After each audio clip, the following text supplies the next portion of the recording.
10 heures sur RTI1. Bonjour à toutes et à tous et merci de nous rejoindre. 1er novembre 2022, c'est aujourd'hui la Toussaint, célébration chrétienne catholique dédiée aux saints connus et inconnus et également aux personnes décédées.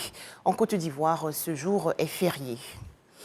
Direction à présent le Brésil. Dans un message adressé aux colistiers du nouveau président élu, Lula da Silva, l'actuel vice-président Hamilton Mourao dit se rendre disponible pour contribuer au processus de transition concernant les vice-présidents.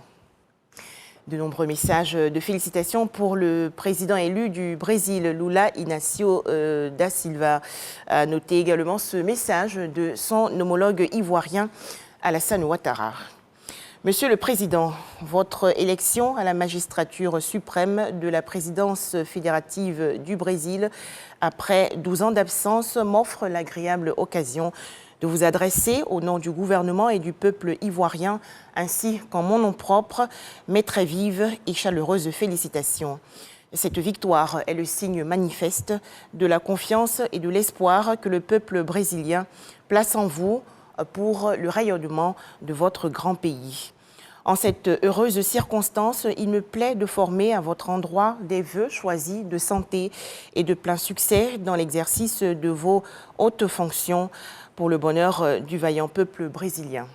Je voudrais vous assurer de mon entière disponibilité à œuvrer de concert avec votre Excellence au raffermissement des liens d'amitié et de coopération qui unissent si heureusement nos deux pays dans l'intérêt, bien compris, de nos peuples respectifs.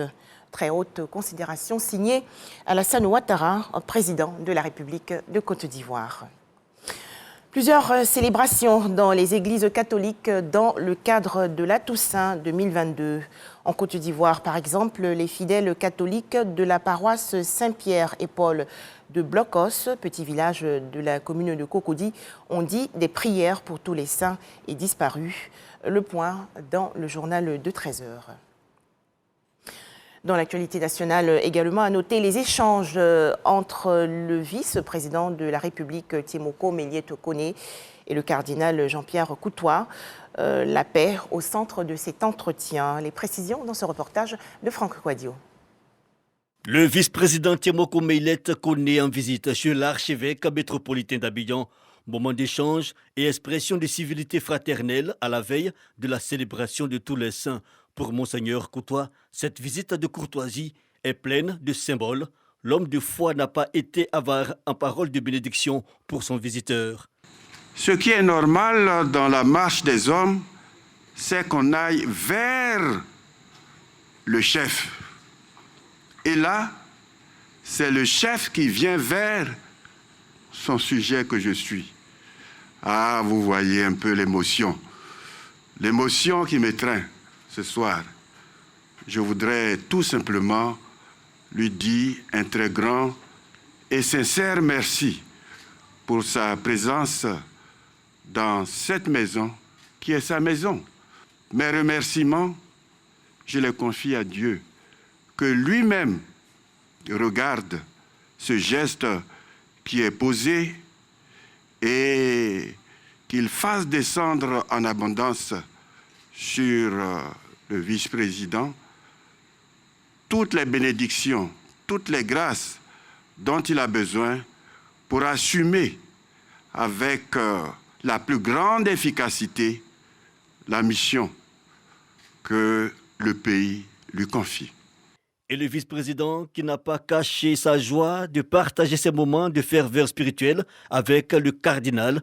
Notons que ce 1er novembre, l'Église catholique célèbre tous les saints, suivis le lendemain de la journée consacrée aux disparus.